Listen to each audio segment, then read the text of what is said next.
Hey again, it's Christina from Sunshine and Flora. So today is Friday, February 9th, and I am starting a bunch of seeds today. I am really excited. I want to share my whole process with you guys. I am starting all of my Snapdragons for the Hoophouse today. Now, I have a bunch of varieties set aside for the Hoophouse, and then I have another bunch of varieties set aside that will be planted out in the garden. Just starting the Hoophouse ones today because, of course, those can be planted out much earlier. So I want to share with you my whole process. The first thing we need to do, though, is I want to walk out to the Hoophouse, look at the space, and I want to estimate about how many plants I'm going to need to fill that area. So we'll head out to the Hoophouse first, then we'll come back in. I'll go over all of the varieties and show you my process this year. Okay, so there's the Hoophouse. We're headed out. It's pretty chilly out today. We got rain and snow yesterday, which was kind of weird. Snow was not in the forecast. What it was the biggest flakes coming down.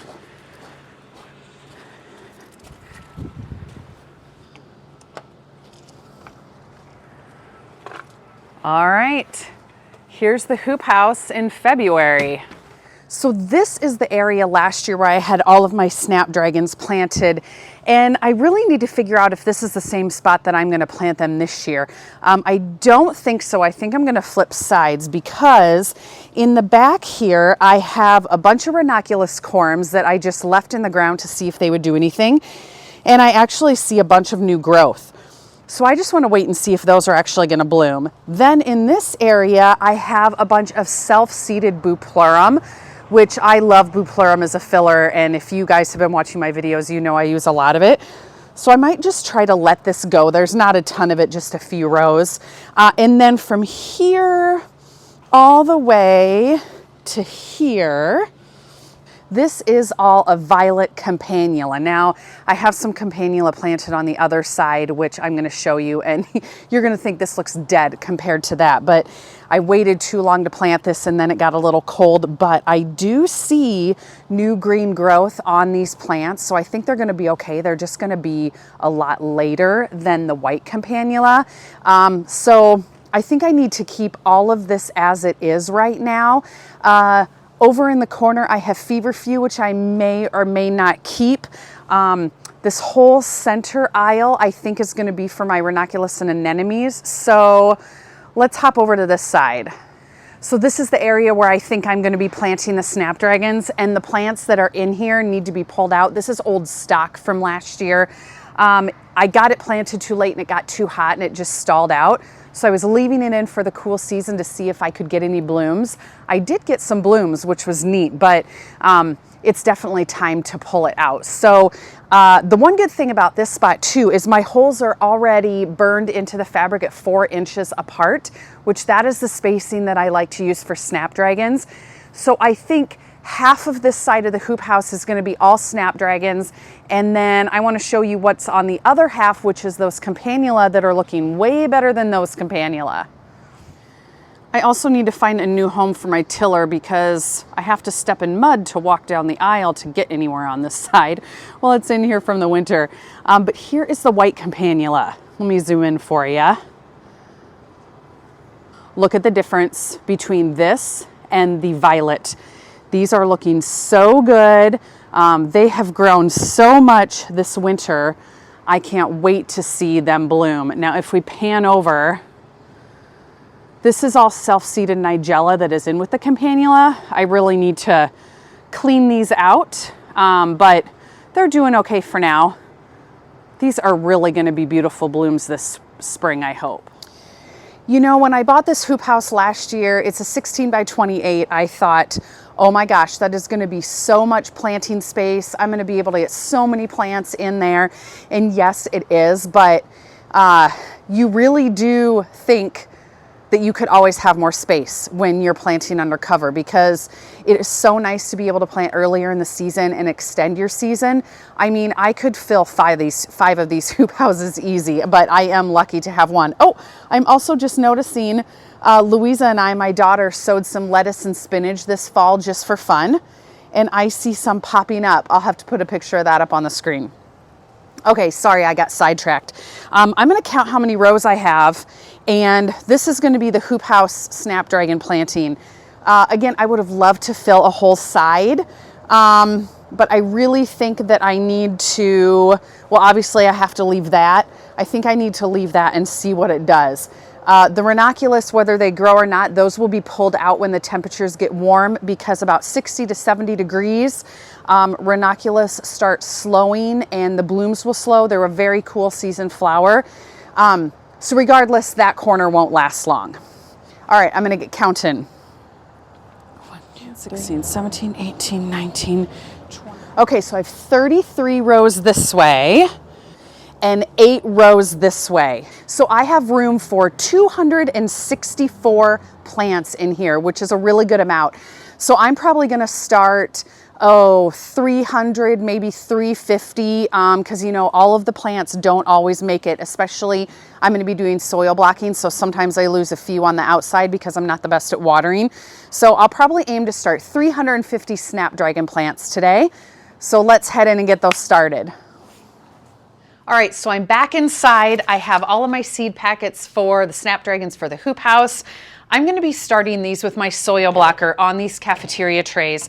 But before I get to making my soil blocks, I want to go ahead and share with you the different varieties that I'll be growing in the hoop house. Now I have 2 different kinds of snapdragons. I have the Maryland variety and the Potomac variety. And I get my seeds from Geo Seeds. And on both of these variety seed packets, it says greenhouse forcing.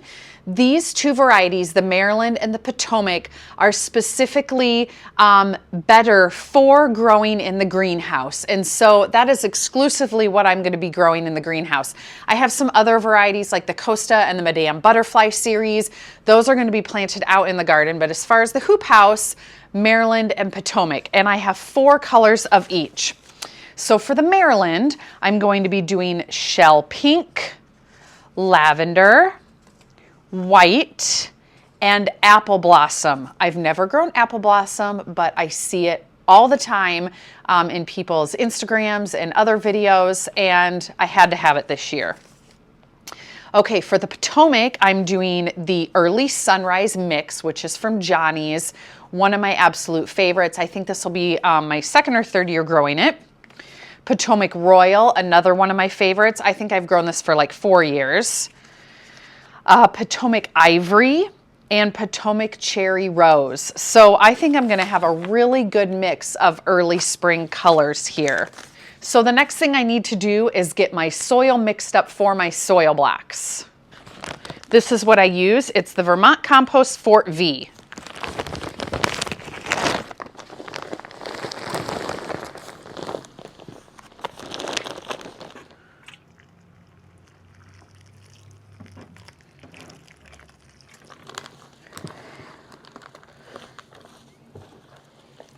I probably put way too much soil in here for what I'm going to use for these snapdragons. I find that I like it pretty wet so that the soil blocks really stay together. Definitely more wet than if I am pre-moistening my seed starting mix.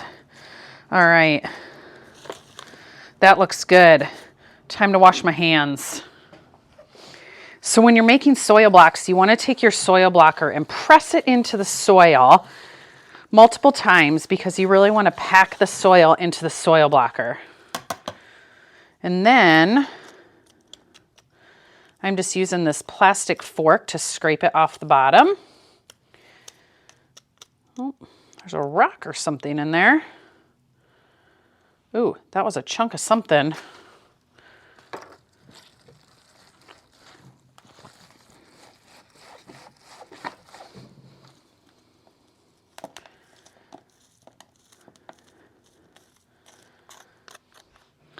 Then when you come over to your tray, you just want to push down on the tray and then push on the handle.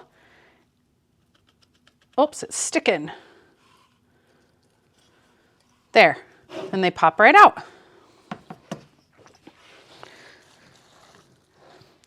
I find when I'm laying these out on the tray, I like to leave an aisle down the center because when I water it, the water is going to run around the outside of the tray and then it can run down the center. If you don't have that, you have a hard time getting water into the middle soil blocks because they soak up the water from the bottom, and that's how you keep them watered. All right, so I got 2 trays of soil blocks done. I ended up just making 400 soil blocks because 200 fit really good per tray. And I have the 2 different kinds, the Maryland and the Potomac. So I'll do 1 tray of Maryland, 1 tray of the Potomac. I have 4 colors of each, so I will do 50 soil blocks each. Of each color. So that should work out really good. And also, instead of labeling, putting tape all around it, I just marked this Maryland and then up. So like this is the top. And then I drew on here 1, 2, 3, 4 so that I know I'm going to log this in my phone that I'll have apple blossom, shell pink, lavender, white. So I'll easily be able to keep track of it so that when I plant these out in the hoop house, I can tag them properly. So we'll start with the apple blossom first. Now there's 200 seeds per packet. So obviously I'm not going to use all of these, which is nice. And with soil blocks, I do want to try and put just 1 seed per soil block. Now, Snapdragon seeds are so tiny. They're like a little speck. So a lot of people will put them in a dish and they will use a toothpick, like a wet toothpick, and drop them on the soil block. I have such a hard time doing that because I can get the seed on the soil, on the toothpick, but I can't ever get the seed off the toothpick. So I just do it with my fingers. I pour some in my hand and I just do it with my fingers. And they are so tiny. They all sit in the little corner of this bag and there's 200 in there. Snapdragons might be the tiniest seed. I'm going to turn this a little closer. So this is a pretty straightforward process. I have a seed in my hand and there's a little indentation in the top of the soil block. I'm just dropping the seed right in that indentation. And this is kind of just a tedious process. So if you have a podcast you want to listen to, or maybe some other YouTube videos, just park yourself, in front of the TV or listen to something and just get your soil blocks sown. And it's almost impossible to exactly do 1 per soil block. If I have 2, that's okay. I can always thin them. However, Snapdragons are one variety that it is okay to plant them double. In fact, I think last year I got some plugs that were planted double. So I could go ahead and let a couple grow per soil block. All right, so those are done. It goes pretty quick, actually. So I'll close these seed packets back up and they'll just go back in my seed storage and I will probably be able to use these next year. So anyway, I'm just going to get the rest of these sown and then I will show you what I do with them after that, how they go under my grow lights and how I cover them and all of that good stuff. Okay, so all 400 Snapdragons are sown. This is such a relief to have done. And after last year with the hoop house, I didn't produce the amount of flowers in there I really wanted to for income. I am really on a mission to get it done this year. So these Snapdragons are really going to get me a good start. And, 400, that's way more than I need. But if there's really good ones that I don't plant in the hoop house, they'll just go outside or somewhere else. So it's not like I'm not going to use them. Anyway, I didn't specifically say too when I was putting these on the soil that Snapdragons need light to germinate. So you just sow them right on top of the soil. I don't have to cover them. When you're sowing seeds, always make sure to read the back of the seed packet. It will tell you exactly how to do it, whether it's surface sown or a 1/4 inch of soil over top of it. But Snapdragons are surface sown. So anyway, the next thing I need to do is I want to mist them in just lightly. That just kind of adheres them to the soil block. It gives the soil block a little bit of extra moisture. Although these have plenty of moisture. This might be my best round of soil blocks I have ever made. There we go. This mister also, by the way, continuous mister, I love it. I got it from Amazon. I have it linked down below in my Amazon links. All right. So the next thing I need to do, since these are not in a traditional seed tray, is they need a humidity dome. And what I use for that is Saran wrap. Now, Saran wrap can be a little tricky. You want to make sure that when you actually take it off when your seeds have germinated, you need to do it really carefully because it can pull the plants out. Some people use different things to hold it up above the tray. I don't really have anything right now, so I'm just really careful. And I usually have to use 2 pieces per tray to get really good coverage. And I just pull it tight on the edges, kind of wrap it around the bottom. It doesn't stick super amazing because these are plastic trays, but good enough. Another seed that I was going to start today that I mentioned in one of my previous videos was a columbine that is a perennial. Well, then I looked at the seed packet and realized that it needed cold stratification. So I popped those seeds in the fridge. Those will sit in there for 5 days, and then I can actually get those started. So if you saw that video and you're wondering why I'm not starting those today, it's because those seeds needed the cold stratification. All right, these are covered. Let's move over to the grow shelf. All right, so this is my grow setup that I showed you guys in a previous video. I'm going to be putting these under the lights because, again, they're surface sown and they need light to germinate. So my lights are on already, obviously. Seeds that you sow under the soil, which don't need light to germinate, you don't have to turn your lights on right away, but these do. And then my heat mats are on. So these are under the lights on the heat mat for germination. Once I see that I have most of my tray popping through the soil and germinating, I will turn the heat mat off and take the saran wrap, which is acting as the humidity dome, off. And then I just need to keep them watered and they will grow on from there. Okay, so that's going to do it for this video. I'm going to go get this one under the lights with the other one, and I will make sure to keep you guys updated when these start germinating. Eventually, I will be pinching them before they go in the hoop house, so I'll show you that whole process too, but it feels really good to get started on the season. So stay tuned for a lot more. We'll see you soon.